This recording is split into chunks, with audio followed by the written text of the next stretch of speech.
दोस्तों, आसमान में जंग वही जीतता है जिसकी आंखें सबसे तेज हों और जिसके पंख सबसे ज्यादा देर तक हवा में टिक सकें। पिछले कुछ सालों से हम सुन रहे थे कि भारत अमेरिका से MQ-9B ड्रोन खरीद रहा है। वो सौदा अपनी जगह सही है, लेकिन एक सच्चा सुपर पावर वो नहीं होता जो हथियार खरीदता है, बल्कि वो होता है जो हथियार बनाता है। और आज की खबर उसी आत्मनिर्भर भारत की हुंकार है। जब पूरी दुनिया नए साल के जश्न में डूबी थी, तब भारत के रक्षा अनुसंधान और विकास संगठन DRDO के वैज्ञानिक एक ऐसे मिशन की नींव रख रहे थे जो भारतीय वायुसेना की ताकत को कई गुना बढ़ा देगा। खबर निकल कर आई है कि DRDO ने एक बहुत ही महत्वपूर्ण एक्सप्रेशन ऑफ इंटरेस्ट जारी किया है। ये कोई आम टेंडर नहीं है, ये भारत के अपने high altitude long endurance HALE drone बनाने का शंखनाद है। HALE क्लास के ड्रोन वो होते हैं जो बादलों के भी ऊपर 30,000 फीट से ज्यादा की ऊंचाई पर उड़ते हैं और एक बार उड़ने के बाद 24 से 30 घंटे तक नीचे नहीं आते। सोचिए, एक ऐसी आंख जो लद्दाख की बर्फीली चोटियों के ऊपर दिन रात टिकी रहे। चीन अपनी सीमा के 100 किलोमीटर अंदर क्या खिचड़ी पका रहा है, कौन सा ट्रक कहां जा रहा है, किस एयरबेस पर फाइटर जेट खड़ा है, ये सब कुछ अब हमें रियल टाइम में पता चलेगा। अब तक इस तरह की टेक्नोलॉजी सिर्फ अमेरिका, ग्लोबल हॉक या इजराइल हेरॉन TP के पास थी। चीन भी अपने विंग लॉन्ग ड्रोन के साथ इतरा रहा था, लेकिन अब DRDO ने ठान लिया है कि हम किसी से पीछे नहीं रहेंगे। इस प्रोजेक्ट की सबसे खास बात यह है कि DRDO इसे अकेले नहीं बनाएगा, बल्कि भारत की प्राइवेट कंपनियों को भी इसमें शामिल किया जाएगा। यानी टाटा, अडानी, कल्याणी या महिंद्रा जैसी कंपनियां अब DRDO के साथ कंधे से कंधा मिलाकर देश की सुरक्षा करेंगी। आखिर क्या है ये HALE प्रोजेक्ट? कैसे ये ड्रोन चीन के एयर डिफेंस सिस्टम की धज्जियां उड़ा देगा और क्यों इसे भारतीय जासूसी की दुनिया का गेम चेंजर कहा जा रहा है? इन सारे सवालों के जवाब और इस धमाकेदार खबर की पूरी इनसाइड स्टोरी हम आपको विस्तार से बताएंगे। तो अपनी सीट बेल्ट बांध लीजिए, क्योंकि हम आपको लेकर चलने वाले हैं 30,000 फीट की ऊंचाई पर। बने रहिएगा वीडियो के अंत तक और कमेंट में जय हिंद लिखना मत भूलिएगा। सबसे पहले आसान भाषा में समझते हैं, ये HALE high altitude long endurance आखिर है क्या भला और सेना को इसकी इतनी सख्त जरूरत क्यों पड़ी? देखिए, ड्रोन मुख्य रूप से दो तरह के होते हैं जो ऊंचाई पर उड़ते हैं।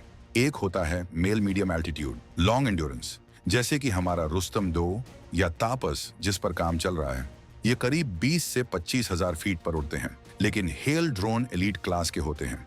DRDO के इस नए डॉक्यूमेंट के मुताबिक भारत को एक ऐसा ड्रोन चाहिए जो कम से कम 30,000 फीट की ऊंचाई पर लगातार उड़ान भर सके।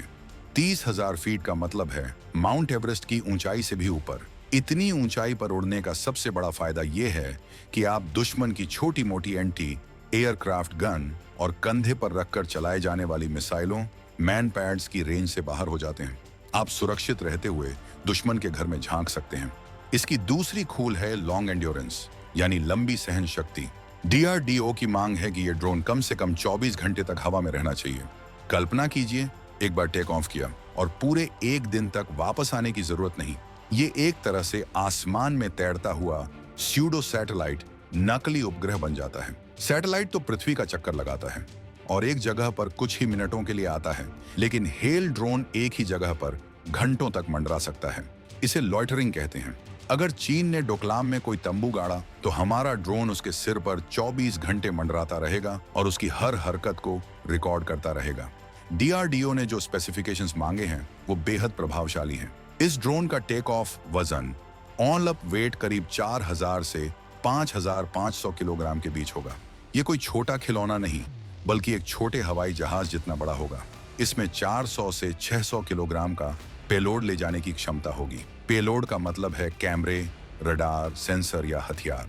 लेकिन HALE ड्रोन का मुख्य काम जासूसी और निगरानी star intelligence, surveillance, target acquisition and recognitions होता है।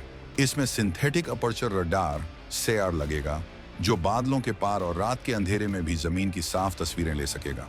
इसमें इलेक्ट्रॉनिक इंटेलिजेंस ELINT और कम्युनिकेशन इंटेलिजेंस कॉमेंट के सिस्टम लगेंगे। इसका मतलब है कि ये ड्रोन हवा में उड़ते उड़ते दुश्मन के सैनिकों की रेडियो बातचीत सुन सकेगा, उनके रडार की फ्रीक्वेंसी पकड़ सकेगा और उनके मोबाइल सिग्नल्स को इंटरसेप्ट कर सकेगा। यानी दुश्मन हमला करने की सोचेगा भी तो हमें पहले पता चल जाएगा। और सबसे बड़ी बात, इसे चलाने के लिए एक 950 हॉर्स पावर एसएचपी का टर्बोप्रॉप इंजन चाहिए होगा। इतनी ताकतवर मशीन जब हमारे आसमान में पहरा देगी तो परिंदा भी पर नहीं मार पाएगा। इस खबर का सबसे क्रांतिकारी पहलू यह है कि डीआरडीओ ने अपनी पुरानी कार्यशैली बदल दी है। पहले डीआरडीओ सब कुछ खुद बनाने की कोशिश करता था, जिसमें कई बार सालों लग जाते थे और प्रोजेक्ट लेट हो जाते थे, जैसे कावेरी इंजन या तापस ड्रोन में देरी। लेकिन इस बार डेवलपमेंट कम प्रोडक्शन पार्टनर मॉडल अपनाया जा रहा है। इसका सीधा मतलब है कि डीआरडीओ ने कहा है, डिजाइन और टेक्नोलॉजी हम देंगे, लेकिन इसे बनाने, इसे टेस्ट करने और इसे बड़े पैमाने पर प्रोड्यूस करने के लिए हमें प्राइवेट इंडस्ट्री का साथ चाहिए। ये एक्सप्रेशन ऑफ इंटरेस्ट उसी पार्टनर को ढूंढने के लिए जारी किया गया है। ये भारत के रक्षा क्षेत्र में निजी कंपनियों के लिए एक सुनहरा मौका है। कंपनियों को सिर्फ नट बोल्ट नहीं कसने हैं, बल्कि उन्हें ड्रोन के एयरफ्रेम, ढांचा, एवियोनिक्स, फ्लाइट कंट्रोल सिस्टम और ग्राउंड कंट्रोल स्टेशन जैसे जटिल सिस्टम्स पर काम करना होगा। डीआरडीओ चाहता है कि भारतीय कंपनियां आगे आएं और इस जिम्मेदारी को उठाएं। इससे दो फायदे होंगे। पहला, प्रोजेक्ट की स्पीड बढ़ जाएगी। प्राइवेट कंपनियां समय की पाबंद होती हैं और काम तेजी से करती हैं। दूसरा, भारत में एक डिफेंस इकोसिस्टम तैयार होगा। जब टाटा, अडानी या कल्याणी जैसी कंपनियां हेल ड्रोन बनाएंगी तो वो टेक्नोलॉजी हमारे देश में ही रहेगी। कल को अगर हमें 100 ड्रोन चाहिए तो हमें अमेरिका की संसद की मंजूरी का इंतजार नहीं करना पड़ेगा।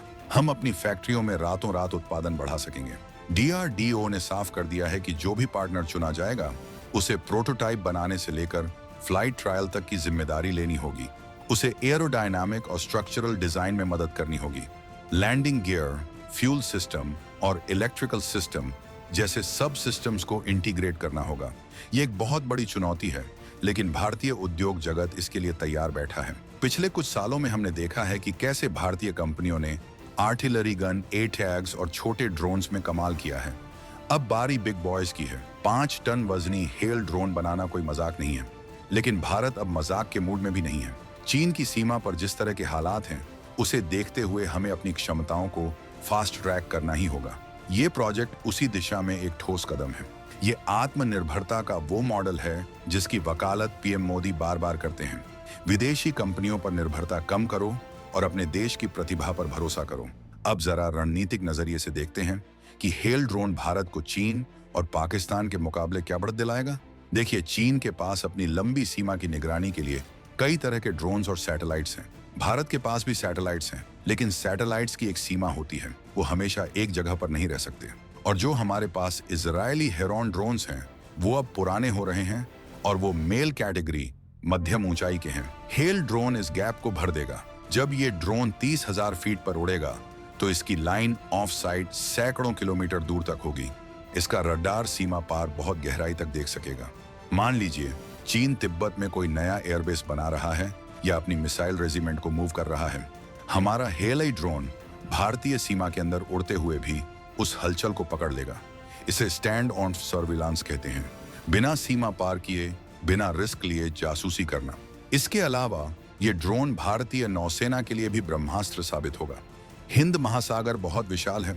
वहां चीनी पनडुब्बियों और जहाजों को ढूंढना भूसे में सुई ढूंढने जैसा है। अमेरिका से हम जो 31 प्रीडेटर ड्रोन ले रहे हैं, वो इसी काम के लिए हैं। लेकिन 31 ड्रोन इतने बड़े इलाके के लिए काफी नहीं है और वो बहुत महंगे भी हैं। डीआरडीओ का हेली ड्रोन इसका सस्ता और प्रभावी विकल्प बनेगा। हम ऐसे 50 से 100 ड्रोन बना सकते हैं और उन्हें पूरे हिंद महासागर में तैनात कर सकते हैं। एक ड्रोन अरब सागर में, एक बंगाल की खाड़ी में और एक मलक्का स्ट्रेट के पास। चीन का कोई भी जहाज हिंद महासागर में घुसेगा तो हमारी नजरों से बच नहीं पाएगा। ये ड्रोन दूसरे फाइटर जेट्स और मिसाइलों को टारगेट का डेटा भी भेज सकेगा। यानी ड्रोन ने देखा, डेटा भेजा और सुखोई या ब्रह्मोस ने टारगेट को उड़ा दिया। इसे सेंसर टू शूटर लूप कहते हैं और हेल ड्रोन इस लूप की सबसे अहम कड़ी होगा।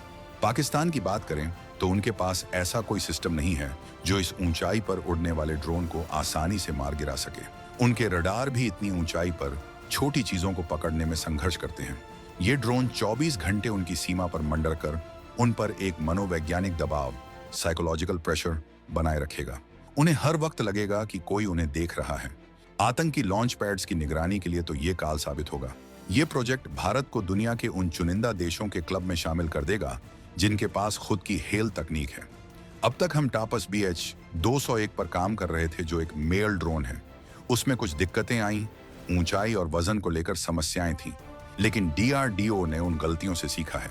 हेल प्रोजेक्ट के लिए मांगे गए स्पेसिफिकेशंस जैसे 950 HP इंजन बताते हैं कि DRDO अब अंडर पावर्ड इंजन की गलती नहीं दोहराना चाहता।